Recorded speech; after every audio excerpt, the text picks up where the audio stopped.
Para poder captar realmente la gravedad de esta tergiversación que llevó a cabo el marxismo en relación con el propio Marx, dijimos que todavía podíamos, de hecho, debemos ir más lejos. O sea, debemos realmente desentrañar, ¿no?, la hondura, la espesura de esta tergiversación que el marxismo realizó, repito, en relación a Marx. Y bueno, esta tergiversación, este falseamiento, o como nosotros dijimos, ¿no?, en apartados anteriores, esta infidelidad remite en primera instancia, aunque no de manera definitiva, a Engels. Algo que yo les dije desde el comienzo de este curso. Ya le llegaría el turno, ya le toca el turno específicamente a Engels, porque el propio Engels, que firmó, si se puede decir así, la ideología alemana con Marx, permanece de hecho completamente ajeno, o sea, Engels permanece completamente ajeno al contenido filosófico fundamental que sin lugar a dudas se despliega y se expone de manera además fulgurante en ese texto. O sea, digamos que el texto filosóficamente central de Marx es este de la ideología alemana. Y para poder darnos cuenta cómo Engels ya, ¿no?, al momento de que firma, insisto, si se puede decir así, con Marx la ideología alemana, para darnos cuenta de esta tergiversación, de esta adulteración, bastaría con que pudiéramos comparar el texto original, o sea, la ideología alemana como tal, con el resumen que Engels va a ofrecer una vez que Marx ha muerto. O sea, hay aquí, por decirlo así, como dos textos completamente distintos. La ideología alemana de Marx y el resumen que va a ofrecer Engels de este texto posteriormente. Engels presentó este resumen en su Ludwig Feuerbach y el fin de la filosofía clásica alemana. Lo primero que podemos ver es que entre ambos escritos, de hecho, o sea, entre la ideología alemana de Marx y este resumen que Engels presenta bajo el título Ludwig Feuerbach y el fin de la filosofía clásica alemana, ya no hay de hecho ninguna relación esencial. O sea, se trataría pues de dos planteamientos completamente diferentes, incluso, como vamos a ir viendo, ¿no?, absolutamente opuestos. Porque, para empezar, la exposición de Engels tiene errores históricos sumamente graves. Al menos aquí en términos puntuales. Yo les dije la vez pasada que sabemos que cuando Engels habla del patriarcado, lo hace porque carece de una sinceridad históricamente definida. O sea, en pocas palabras, es dado a la invención. No tiene un rigor, de hecho, histórico. Es más, no tiene realmente Engels, ¿no?, una capacidad históricamente relevante. Algo que podremos ver de manera muy puntual en relación con la propia exposición que ofrece del texto de Marx. Porque, fíjense, para empezar, ¿no?, Engels mismo invierte el orden de las influencias intelectuales de Feuerbach y Max Stirner en el propio Marx. O sea, desde ahí hay una inversión. O sea, ahí ya hay un primer movimiento de tergiversación. Y dicha inversión, dicho sea de paso, será suficiente para poder hacer ininteligible el desarrollo posterior del pensamiento de Marx ya en los últimos años, que además serán por demás decisivos de su obra filosófica. O sea, en pocas palabras, Marx desde el principio vuelve inteligible toda la obra posterior de Marx. O sea, digamos que la adultera en términos de privarla de su verdadera dimensión filosófica. De hecho, podemos decir, y con toda claridad, que el marxismo es efectivamente el desarrollo ininteligible, o sea, falseado del pensamiento de Marx. Eso es el marxismo, falseamiento de Marx. Además, es un falseamiento, que aquí vamos a ir exponiendo, se dio mediante un cierto desarrollo. Comienza, ¿no?, por estas anomalías que Engels desarrolla, pero sobre todo se ve cómo las intuiciones geniales, o sea, decisivas de la ideología alemana y que Marx ha plasmado de manera clara y de manera contundente en ese texto, van a ser finalmente sustituidas por Engels. O sea, lo esencial de Marx, Engels lo deja de lado. ¿Qué pone en su lugar? Sus propias ocurrencias. Por no decir ya sus propios disparates. Sustituye, si lo quieren ver así, filosofía por ideología. En efecto, tales intuiciones de Marx, por ejemplo, las de Marx, invierten el concepto del ser que domina en el pensamiento occidental desde Grecia. O sea, para Marx la cuestión no se limita, y es a lo que adelanto un poco, a la dimensión meramente material de los acontecimientos. Eso es parte de la superficialidad, ¿no?, de la absurdidad de Engels, no de Marx. Marx es un filósofo y él justo, ¿no?, en lo que se va a concentrar de manera contundente y ciertamente relevante es en este concepto del ser que ha dominado el pensamiento occidental desde Grecia. Y por ende, son estas intuiciones que Marx desarrolla las que hacen vacilar el horizonte filosófico en el que dicho pensamiento no ha dejado de moverse desde entonces. O sea, Marx, ¿no?, por decirlo así, en un primer momento no se mantiene en la línea en la cual Engels lo quiere introducir. Al contrario, eso es justamente lo que Marx ha criticado y además ha logrado, invertir de modo sustancial. Engels, por el contrario, ofrece un discurso tan penoso, tan poco filosófico, que a lo sumo habla de un retorno al pasado más inmediato y superficial. O sea, como si Marx, en lugar de haber llevado a cabo una gran elucidación filosófica en relación al concepto de ser, no hiciera más que remitirse, ¿no?, a unas referencias, además de ser inmediatas, ciertamente superfluas, que no sería pues otro, ¿no?, este retorno, sino el que correspondería al materialismo de Feuerbach y del siglo XVIII. O sea, Engels es el que hace pasar a Marx como un materialista. Y Marx, filosóficamente hablando, no fue materialista. No fue precisamente materialista. Y más aún, Engels expone ese materialismo, así como el idealismo, que claro, bajo esta exposición tan burda, ¿no?, tan poco filosófica, sería, ¿no?, lo que ingenuamente se le opone, expone, repito, este materialismo de una manera tan deplorable, de verdad tan vergonzosa, que este propio materialismo pierde por completo todo sentido filosófico posible.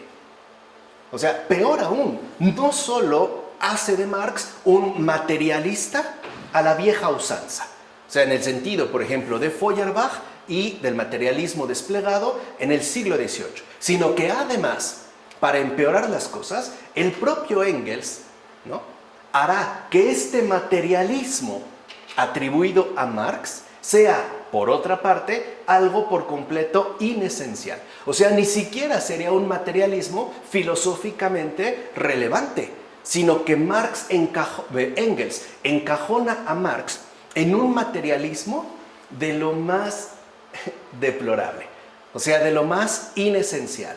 O, si lo quieren ver así, encajona a Marx en un materialismo completamente inesencial, o sea, no filosófico. Algunas de las afirmaciones afilosóficas de Engels serían, por ejemplo, las siguientes. O sea, aquí es donde empieza a desplegar, ¿no?, Engels sus respectivas barbaridades, ¿no?, sus respectivas absurdidades. Por ejemplo, dirá Engels, vean cómo lo retrata, pero esto es Engels.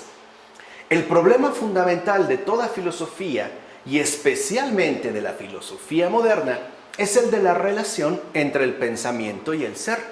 Los filósofos se han dividido en dos grandes partidos según su modo de responder a este problema.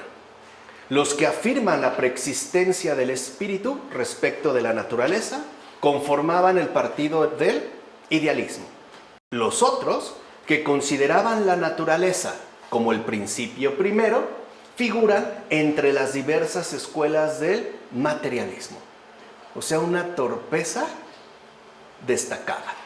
Como si todo fuera tan fácil de colocar. No todo se reduciría, pues, a idealistas y materialistas. Y estas afirmaciones no merecerían siquiera ser citadas. Primera, porque no se encuentran ni en la ideología alemana, ni en la obra de Marx en general. O sea, en ninguna parte de la obra de Marx en general se encuentran afirmaciones de este tipo. Y ni siquiera hay alguna proposición en su obra en que se corresponda con ellas.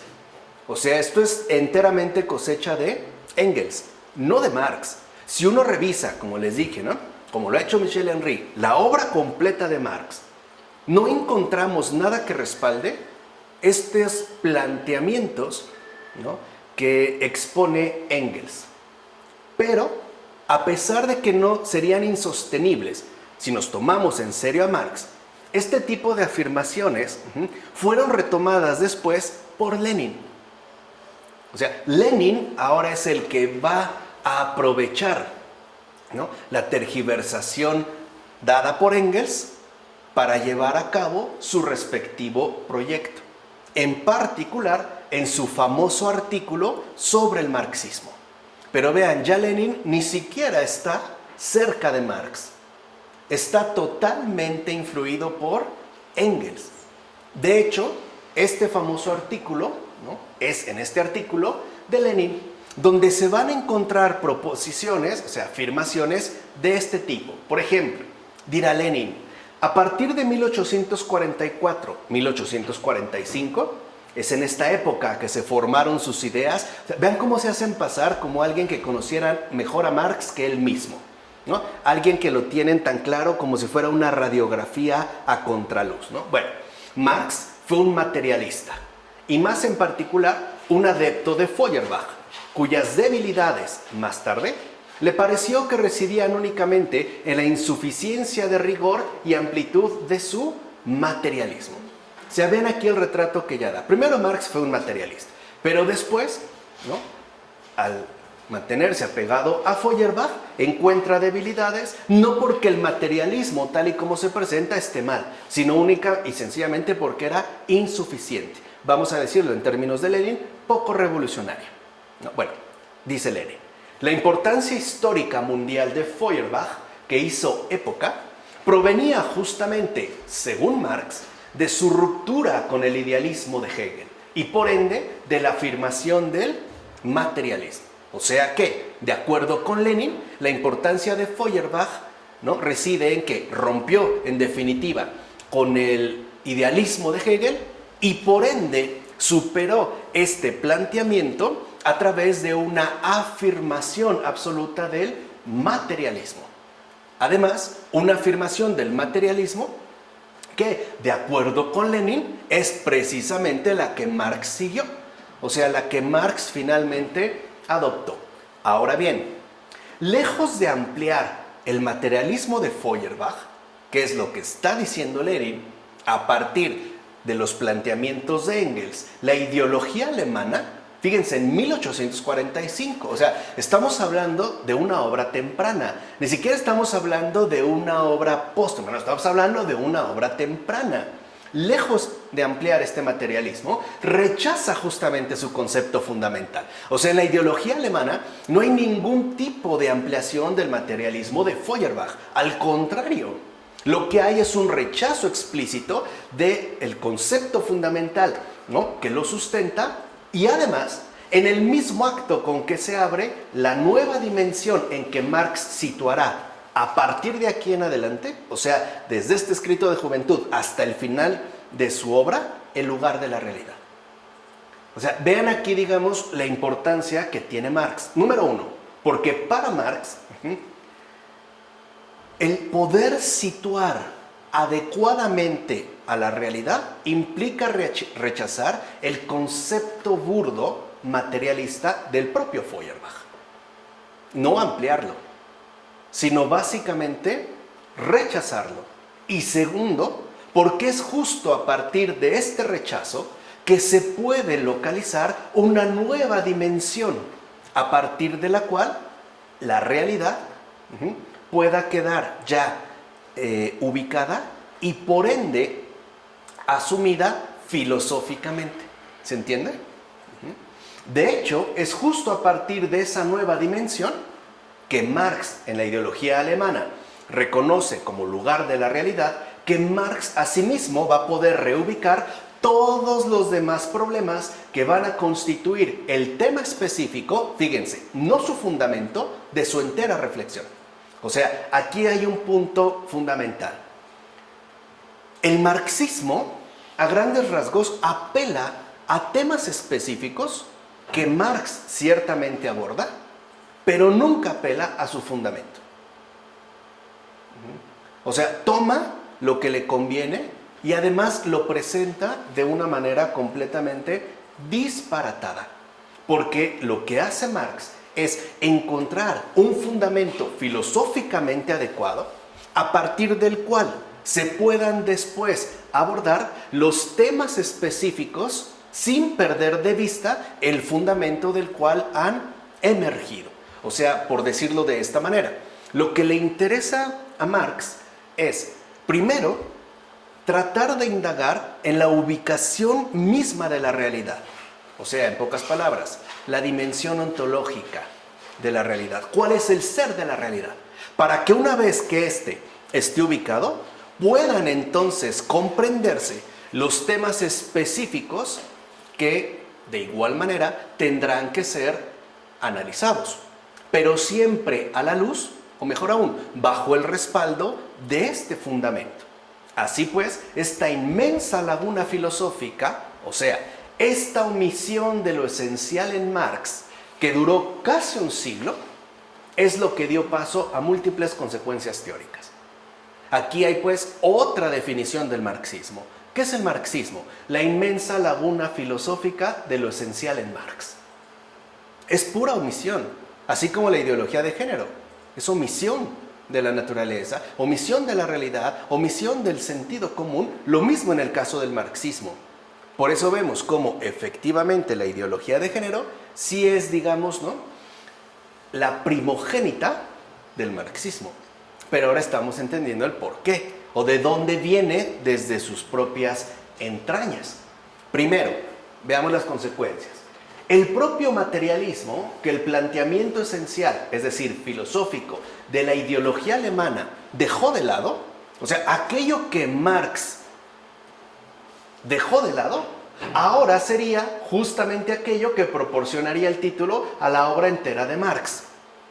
O sea, ahora la obra entera de Marx era materialista, cuando en realidad era este mismo concepto el que, en términos filosóficos, Marx dejó de lado desde el principio de su carrera filosófica. Aquí encontramos la inicial infidelidad al propio Marx. O sea, se le hace pasar a Marx por un materialista y además por un materialista radical en sentido clásico. Y no tiene nada que ver con eso.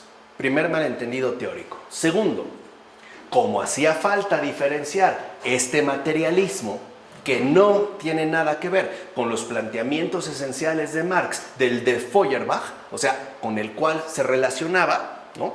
Engels había publicado las tesis sobre Feuerbach al mismo tiempo que su Ludwig Feuerbach, como aparte había que diferenciarlo, o sea, tratar de establecer su respectiva grandeza, la superación de las deficiencias que según Lenin, Marx encontró en Feuerbach. Entonces se decidió que el materialismo de Marx era diferente del materialismo precedente en tanto que era dialéctico.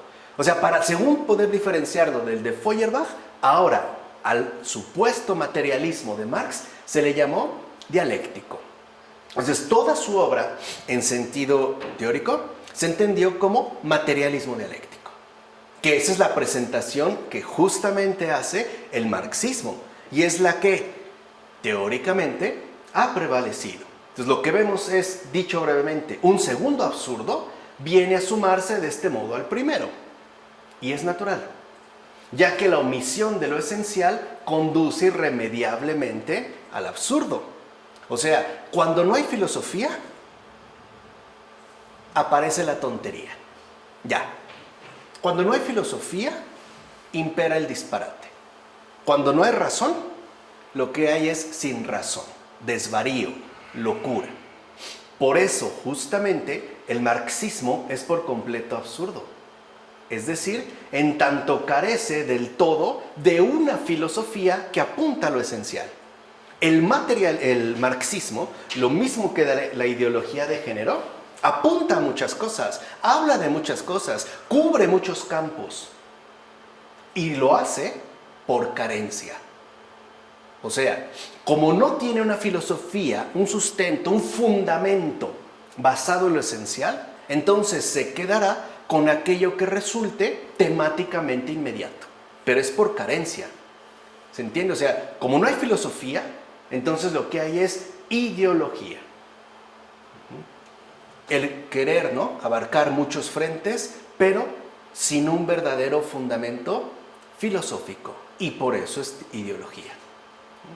En efecto, la dialéctica, recuerden que según el título que se le dio al materialismo de Marx, en tanto concepto de acción, tal y como se define al interior de los presupuestos ontológicos del hegelianismo, en Hegel, es precisamente aquello que la ideología alemana y las tesis sobre Feuerbach habían desechado al mismo tiempo que el materialismo. O sea, Marx no solo desechó el concepto de materialismo, que después se le atribuye, sino que de igual manera rechazó el concepto de dialéctica, en el cual también se le atribuye a Marx. Y ello en función, fíjense, rechaza esta dialéctica en función nada más y nada menos que de la actualización. O sea, en función del replanteamiento de una intuición fundamental de Marx, quizá una de las más fundamentales, la de la praxis. Entonces, ¿cómo puedes derivar un materialismo dialéctico que apunta a la praxis? Cuando justamente lo que ha sostenido Marx es que la praxis no remite ni al materialismo ni a la dialéctica, y mucho menos a su conjugación. ¿Se entiende? O sea, aquí es donde vemos, ¿no?, esta acumulación de contrasentidos. Así pues, al proponerse como materialismo dialéctico, el marxismo pretendió edificarse a partir de la reunión de dos elementos, o sea, la dialéctica y el materialismo, que de hecho en la ideología alemana encontraban el propio principio de su respectiva eliminación. O sea, lo que uno encuentra, por ejemplo, entre otras cosas, ¿no?, pero en este caso en particular, lo que uno sí encuentra en la ideología alemana, o sea, en la filosofía de Marx, son el principio fundamental para eliminar los conceptos de materialismo y de dialéctica. ¿De dónde sacan entonces que Marx desarrolló un planteamiento materialista dialéctico? Cuando justamente es en este texto temprano donde Marx ha encontrado el principio de su respectiva eliminación. ¿Para qué? ¿Para qué? Para poder reubicar de nuevo la realidad y por ende comprender las cosas de manera fundamental, es decir, esencial, es decir, filosófica. Entonces, el marxismo, en efecto, hizo de tal reunión, fíjense, reunión de desechos, justo de lo que Marx había rechazado, ¿no? El marxismo los reúne como desechos y hace de tal reunión, dándole una especie de presentación destacada, una síntesis. Según el marxismo, cada elemento minado, desechado por Marx, es decir, por la crítica de Marx, ahora reenviaba al otro. O sea, hicieron de lo imposible en Marx lo oficial. En consecuencia, puede decirse con toda claridad lo siguiente: el materialismo marxista, y es en esto que difiere profundamente de otros materialismos, es dialéctico. Es lo que se va a afirmar, ¿no? La gran escuela marxista, es la escuela del materialismo dialéctico. Y la dialéctica marxista, y es en esto en que difiere profundamente de la de Hegel, es materialista. O sea, hay un juego conceptual basado en una equivocación. Vemos pues que no solo se conjugan dos absurdos, ¿no? Dos elementos que, como mencionamos, Marx mismo desechó, criticó seriamente en la ideología alemana, sino que además se hace que cada uno de ellos revele y remita al otro. O sea, a pesar de que se excluyen, y Marx mismo los excluyó, ahora se les monta sobre una relación necesaria. O sea, dentro de una dialéctica que los conjuga, ¿no? Y inevitablemente. Ahora, la pregunta aquí ¿es realmente posible esta síntesis? O sea, ¿es realmente posible esta síntesis? Para empezar, resulta claro que este cuestionamiento es de dudoso interés, ya que el materialismo y la dialéctica son ajenos al pensamiento esencial filosófico de Marx. ¿Cómo puede, ¿no?, decirse que en Marx se produce una síntesis de aquello que él previamente ha dejado de lado, ha criticado, si lo quieren ver así, superado? Esta exclusión de los conceptos fundamentales del materialismo dialéctico debe entenderse como lo que es en el pensamiento de Marx, o sea, una fuerza filosófica de exclusión temática. O sea, justamente a lo que conduce el planteamiento filosófico de Marx es a exclusiones temáticas que no carecen de importancia. O sea, aquello que temáticamente ha excluido Marx, el marxismo lo ha vuelto como su columna vertebral, ¿no? O sea, parece que, ¿no?, el marxismo funciona a partir de desechos, ¿no?, a partir precisamente de residuos que el propio Marx ha dejado de lado. En efecto, la intelección de la praxis solamente se adquiere al interior, nunca al exterior, como supone el marxismo, de una crítica radical de la dialéctica. O sea, en pocas palabras, si no se hace, ¿no?, es lo que elucidó Marx, si no se realiza una crítica radical de la dialéctica, entonces nunca vamos a poder inteligir filosóficamente la praxis, que resulta, ¿no?, en tanto cuestión primaria que Marx destaca, sumamente relevante. O sea, en pocas palabras, si uno no excluye temáticamente la dialéctica, si no la critica radicalmente, no es posible comprender, inteligir, llevar a cabo la intelección filosóficamente adecuada de la praxis. Y esto, en la medida en que en el Capital, o sea, fíjense, ya estamos hablando básicamente de la gran última obra realizada por Marx. Básicamente el Capital es un tomo, aunque se suelen decir que son tres, en realidad el segundo y el tercero son de Engels, que va a ser también por retazos, aquí lo vamos a mencionar. Pero bueno, y esto en la medida en que en el Capital el materialismo, por ejemplo, va a revelarse incompatible con las presuposiciones que fundan el análisis económico y lo hacen posible. Dicho brevemente, y aquí es donde entra, ¿no?, lo esencial de Marx. Y ya estamos hablando del Capital. Lo económico no resume por entero el materialismo.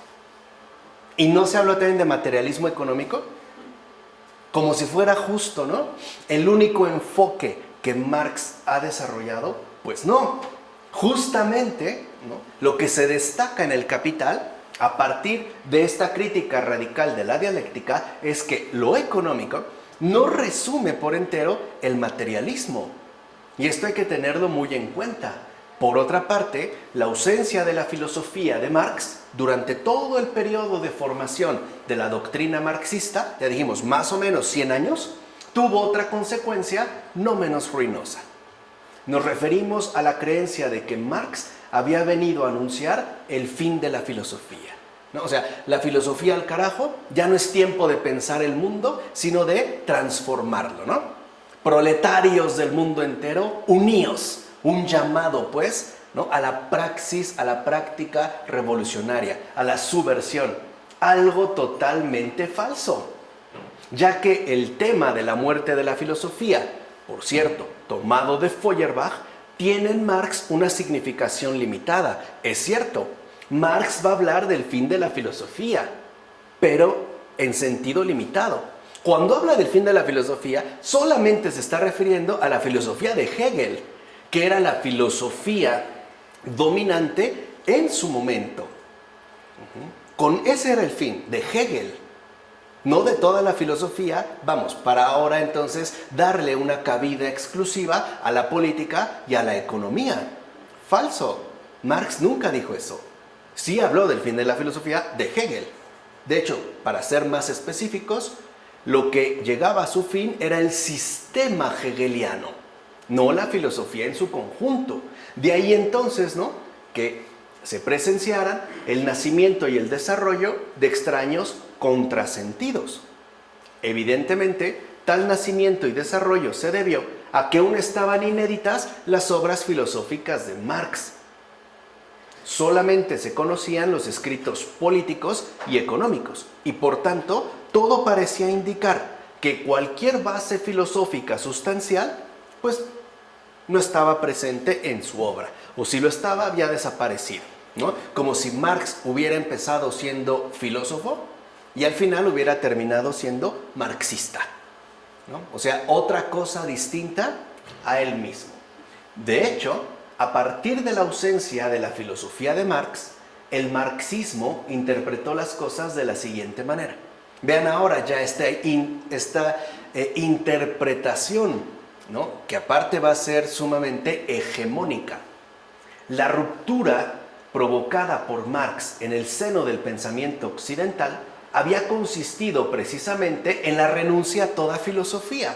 Y ello, por supuesto, en beneficio de la acción política, es decir, en favor de la praxis revolucionaria. Aquí llevó el marxismo a Marx un paso más allá, ¿no?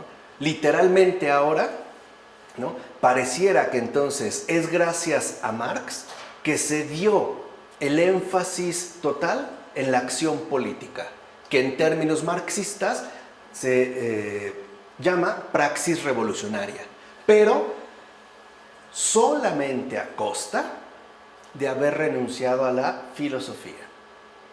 Uno de los autores que mejor reflejan esta perspectiva, que aparte es la perspectiva dominante en los marxistas, pero que es el que más la destacó y la marcó, además, como la línea oficial a seguir, como la interpretación de Marx, según el marxismo, fue Marcuse.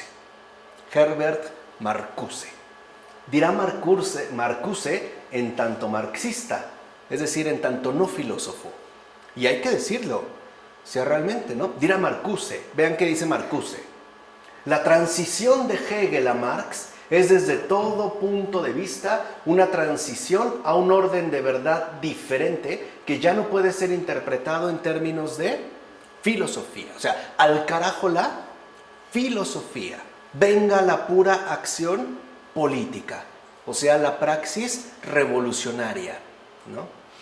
Veremos que todos los conceptos de la teoría marxista son categorías sociales y económicas, mientras que las categorías sociales y económicas de Hegel son conceptos filosóficos.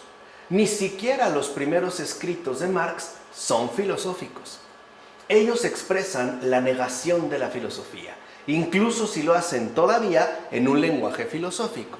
O sea, la grandeza de Marx, según el marxismo, en este caso de Marcuse, es que negó la filosofía. Y esto ya desde sus escritos, ¿no?, de juventud. O sea, sus primeros escritos. Aun cuando usara, quizá todavía, ¿no?, por la cercanía con el planteamiento hegeliano, un lenguaje filosófico. Entonces, a final de cuentas, este tipo de afirmaciones marxistas siempre pretenden interpretar la obra de Marx en términos políticamente activos. Es decir, como una suerte de pasaje de la filosofía a la acción revolucionaria del proletariado. Y aquí hay una clave central, por favor, pongamos atención. Justamente el marxismo se pasa por alto la filosofía para dar entonces paso al disparate, a la acción revolucionaria del proletariado, o sea, a lo no filosóficamente sustentado.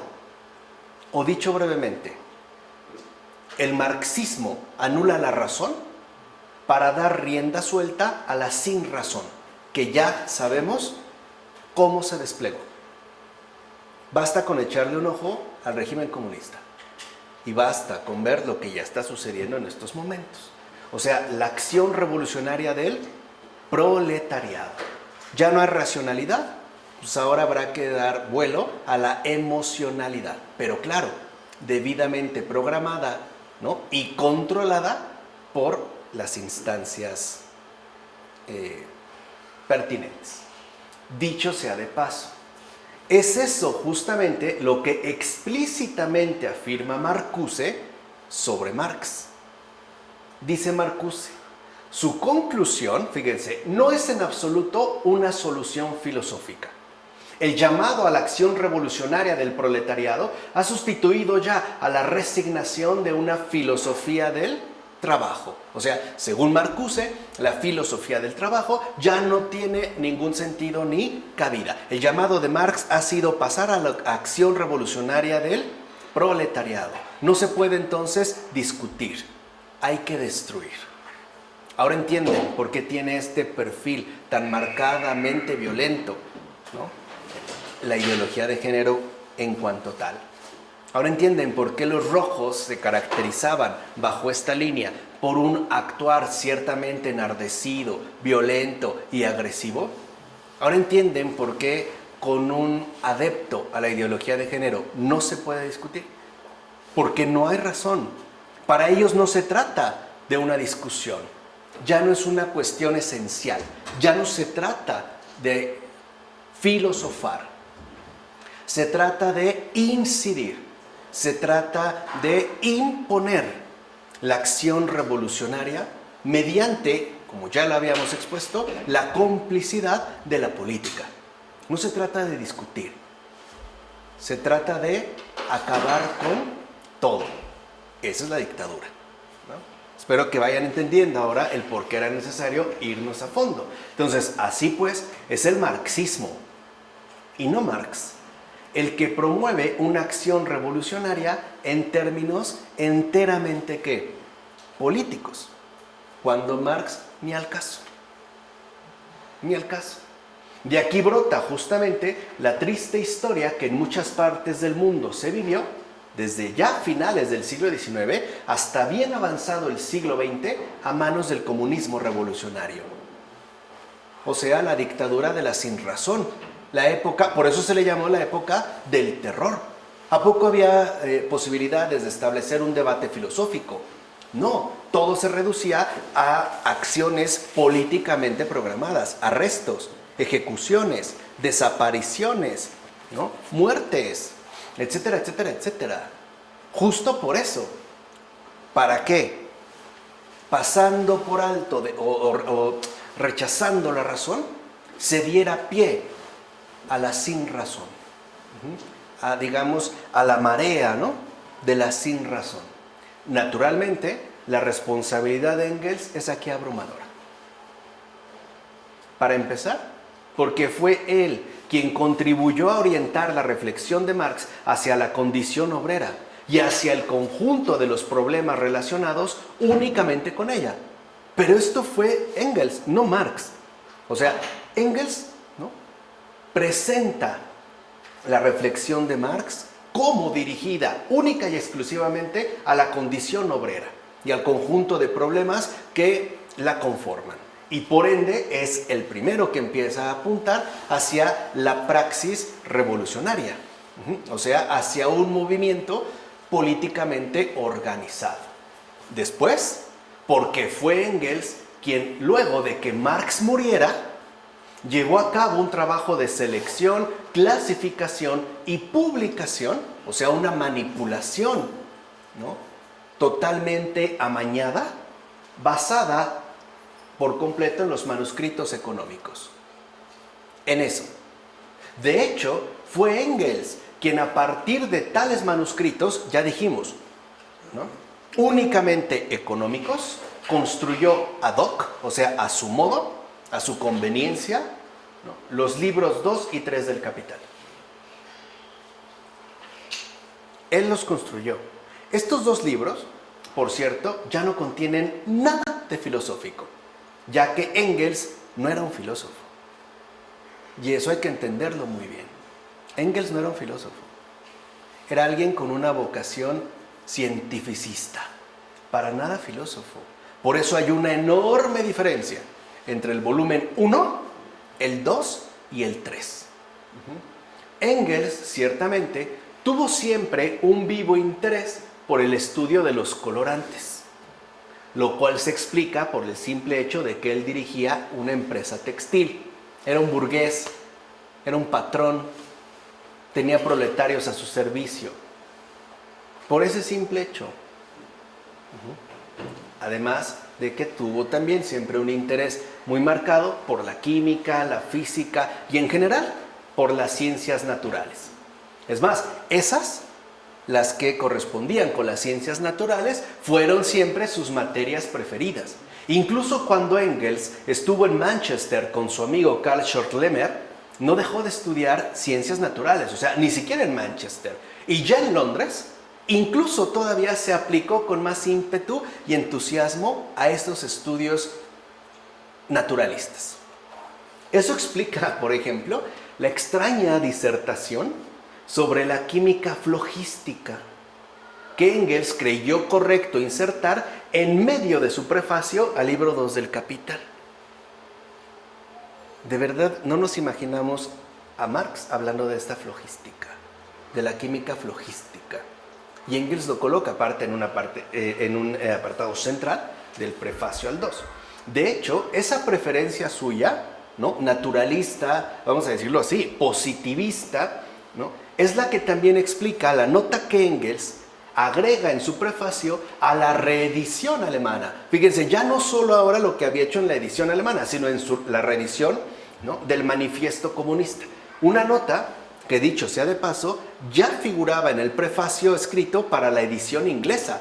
O sea, no solo se trataba de una puntualidad para los alemanes, sino también de un propósito extendido a los ingleses. Dirá Engels, fíjense, esta idea se trata de la lucha de clases que ya llegó al punto en el que va a liberar toda la sociedad, llamada a hacer avanzar la ciencia histórica del mismo modo en que la teoría de Darwin ha hecho progresar las ciencias naturales. Esa era su nota aclarativa.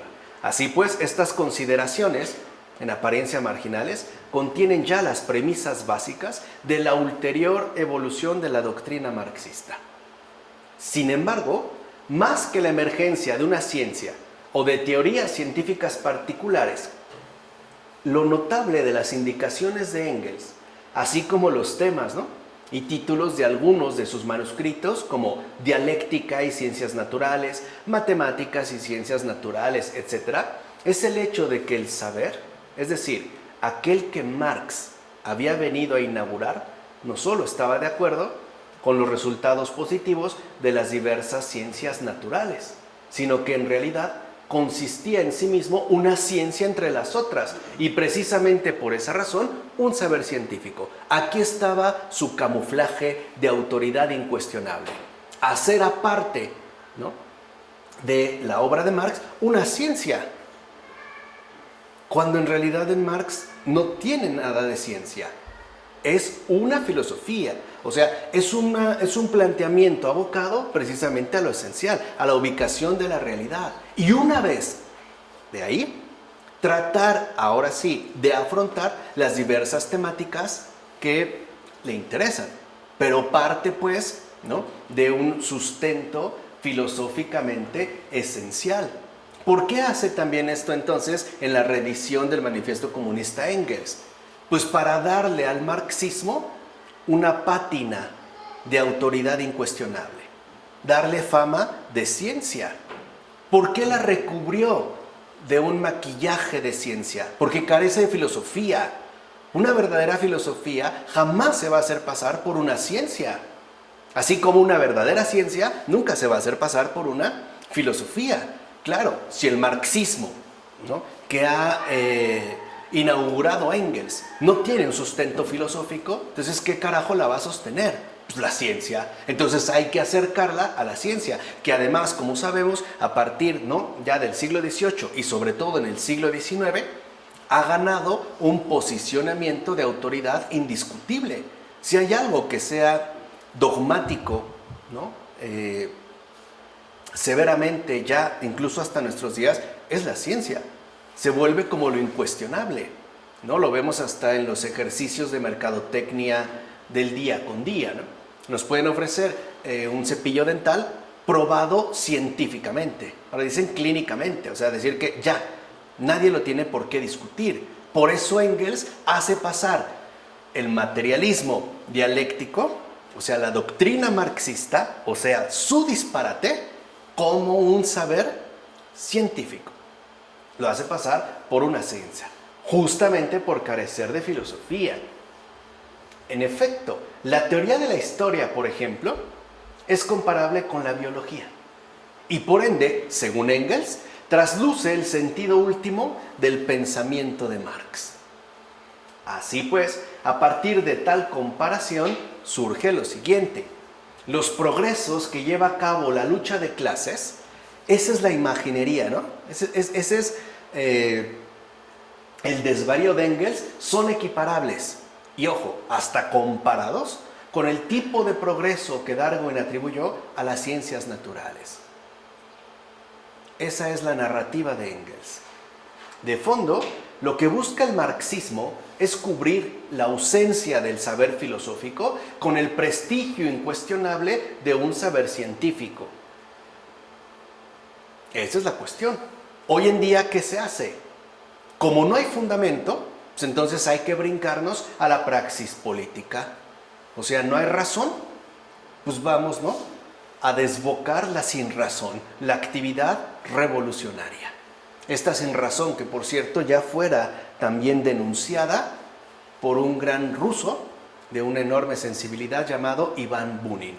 Lean Días Malditos.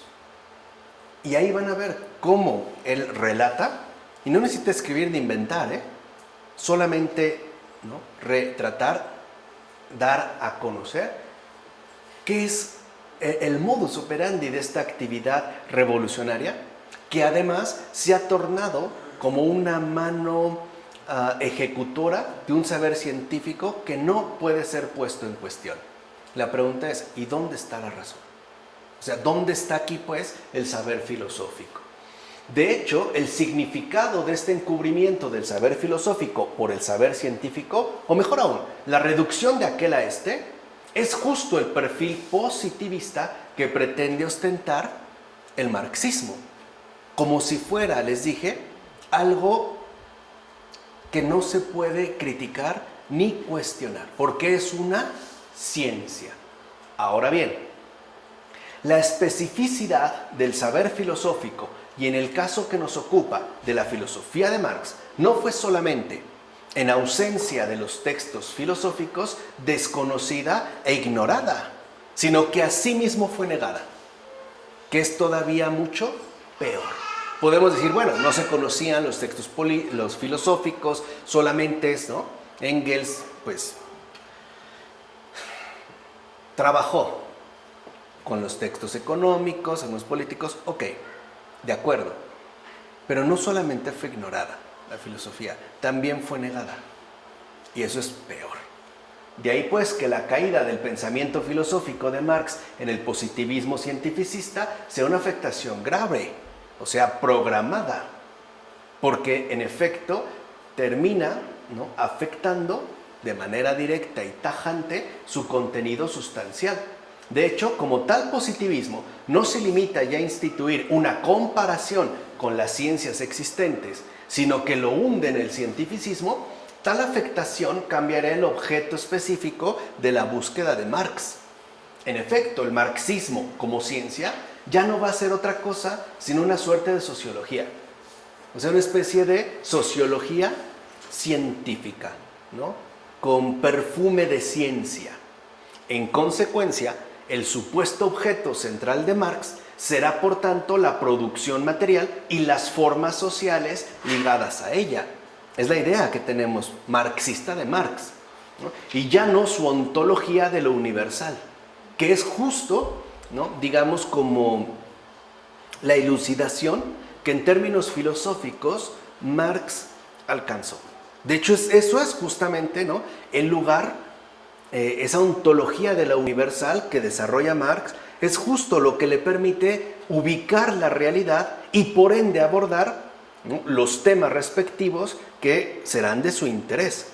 Porque, y hay que decirlo abiertamente, en Marx, ¿no?, es justo esta ontología de lo universal y por ende el rechazo del materialismo, ¿no?, burdo, y también de la dialéctica hegeliana, lo que le permite apuntar a una esencia única que obra en el fondo de todas las cosas.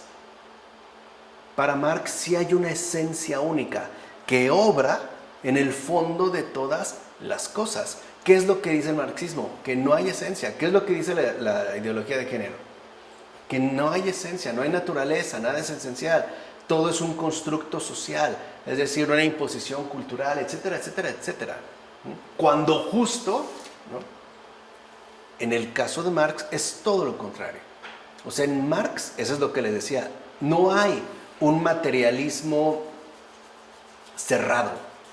Hay un trabajo filosófico serio que remite, ¿no?, a final de cuentas, a una ontología de lo universal, en tanto esencia única que obra en el fondo de todas las cosas. Así pues, el marxismo, por el contrario, reduce la obra de Marx a una ciencia social, que a final de cuentas solamente se ocupa del modo en el que los individuos se agrupan. O sea, según la conflictiva asociación de las clases sociales. Porque recuerden que para el marxismo, dentro de los planteamientos que hemos mencionado, lo importante es la lucha de clases y por ende, ¿no?, llevar a cabo el proyecto político de la praxis revolucionaria. ¿Se entiende? O sea, esto es muy fundamental. Y además, dicho modo, según el marxismo, remitirá únicamente a la producción material, o como suele decirse, para que no se oiga tan burdo, a la producción económica. Y ya, o sea, todo depende de la producción económica, o sea, de las condiciones materiales de la historia. Y que veremos, ¿no?, aquí, que el marxismo ya va a pasar a ser solamente una teoría económica científica. Esto es claramente evidente, por ejemplo, en Lenin. El marxismo de Lenin es, en efecto, una teoría económica científica y que además, justamente por esto, se presentará como rigurosa. Para alcanzar, digamos, este estatus, ha sido necesario dejar por completo de lado el más mínimo vestigio de sustento filosófico, o sea, traicionar completamente a Marx. Si uno se mantiene fiel a Marx, nunca llega al marxismo. En serio, no hay manera. Al contrario, uno terminaría quizá, ¿no?, sumamente, si no escandalizado, por lo menos sorprendido de los contrasentidos a los que dio lugar. Y lo peor aún, que no solamente se trataron de contrasentidos teóricos, sino que han implicado miles y millones de vidas alrededor del mundo entero. Y esa matanza no se ha detenido. Bueno, entonces el apoyo básico del marxismo será, por tanto, una burda absolutización de las condiciones materiales, o sea, económicas, del conjunto social. Así precisamente se justifica el hecho, ¿no?, de que la tesis de Marcuse, tesis marxista, o sea, no filosófica, ¿no?, según la cual los conceptos de la teoría marxista son categorías sociales y económicas. ¿Se entienden como digamos, esta precisión que un Marcuse lleva a cabo? O sea, ya no importa la filosofía, ya no hay que apelar a lo esencial, ya no hay que pensar a fondo. Ahora hay que actuar y además actuar en base a aquello que nos resulta ciertamente accesible de inmediato. ¿Qué es lo que encontramos? Pues la dimensión social y a su vez, sobre todo, la dimensión ¿qué? Económica. ¿No es la misma convicción de la actual ideología de género? Si se acaba el capitalismo, es el burdo materialismo reducido al económico, entonces el mundo se va ¿qué? A transformar. Y claro, si el mundo se transforma cambiando únicamente la dimensión económica, entonces a su vez lo social será irremediablemente transformado. Ahí vemos, es el mismo eje, ¿no?, de aplicación que mantiene la ideología de género según la tergiversación hecha por el marxismo. O sea, según la absurdidad de este cúmulo de contrasentidos en torno a Marx. Ahora, lo grave del caso es lo siguiente. El Capital, que es una obra importante, me parece que es una obra que sí se debe de estudiar filosóficamente hablando, ¿no? El Capital se verá reducido a un tratado sobre economía, que a final de cuentas apunta a la asociación grupal de la sociedad, o sea, a la lucha de clases dada a través de, ¿no?, el despliegue económico del capitalismo. De hecho, según, ¿no?, la postura marxista, el Capital se reduciría a una especie de economía sociológica, que es como muchos lo ven también, ¿no?, incluso en materias de economía o de sociología. De este modo, el pensamiento de Marx, es decir, su filosofía, se pierde. Se pierde en la medida en que, lejos de poder ser confundido con una o, misteriosamente, muchas ciencias fácticas, dicho pensamiento constituye, en tanto que filosofía, una teoría de los fundamentos. Esto es, una teoría del fundamento de la historia y no una simple ciencia histórica. De hecho, el interés primario de Marx no es la ciencia histórica. Si por ciencia histórica entendemos el suceso fáctico en el que ésta se ha producido, o sea, la acumulación de hechos históricamente dados. No, lo que le interesa es el fundamento de estos hechos, ¿no?, que se han dado. Una teoría de los fundamentos, a su vez, de las formaciones sociales, no la simple sociología o la agrupación social, por ejemplo, en dos polos ciertamente opuestos y en conflicto. Y finalmente también una teoría del fundamento trascendental y de la posibilidad interna de la economía de mercado y de la economía en general, y no una simple doctrina económica, entre otras. De hecho, en el Capital, recuerden, ¿no?, por eso se habla de El Capital, porque solamente es el primer volumen, para nada los otros dos. Ahí Marx indagará en esta, o sea, en pocas palabras, ¿cómo es posible que se dé una economía de mercado en particular y se despliegue un fenómeno económico en general a partir precisamente de los fundamentos ontológicos que constituyen la propia realidad? ¿Se entiende? O sea, vamos, en términos de Michel Henry, para Marx lo que importa no es lo que se ve, sino lo que no se ve, o al menos no a primera vista. Y hacia allá es donde dirigiría justamente, ¿no?, su esfuerzo filosófico. De hecho, la economía de mercado en Marx remite a la verdad relativa de una fase transitoria del desarrollo científico. O sea, ni siquiera es algo que esté completamente absolutizado. No, la economía de mercado, en todo caso, remite a esta situación relativa, o sea, fase transitoria del propio desarrollo científico. Así vemos, pues, como en el caso de Engels, que es el iniciador, ¿no?, de esta tergiversación, de esta acumulación de absurdos y de contrasentidos en relación a Marx, el posicionamiento marxista, ¿no?, va como intensificando esta tergiversación hasta llegar, de hecho, a puntos ya mucho más sobresalientes. Aquí lo que quiero que vean es cómo se despliega este avance, ¿no?, de la falsedad marxista, ¿no?, cómo es que se ha conformado ¿Y cómo es que ha prevalecido en términos de contrasentido? Es decir, ¿a partir de qué? Si nos tomamos en serio a Marx, podemos descubrir la mentira, que ahí se ha ido desplegando poco a poco. La siguiente ocasión, lo que vamos a ver es cómo ya entrado el siglo XX, la cosa cambió, porque aparecieron los textos filosóficos de Marx, en particular la ideología alemana. Y vamos a ver que ni así el marxismo volvió a la verdad, sino que por el contrario, tuvo ahora, ¿no?, que incrementar este despliegue de falseamientos que ciertamente comenzaron con Engels y que de hecho se posicionaron en términos doctrinalmente oficiales con Marcuse. ¿De acuerdo? Vamos a dejarlo hasta aquí. En nombre del Padre, del Hijo, del Espíritu Santo. Amén.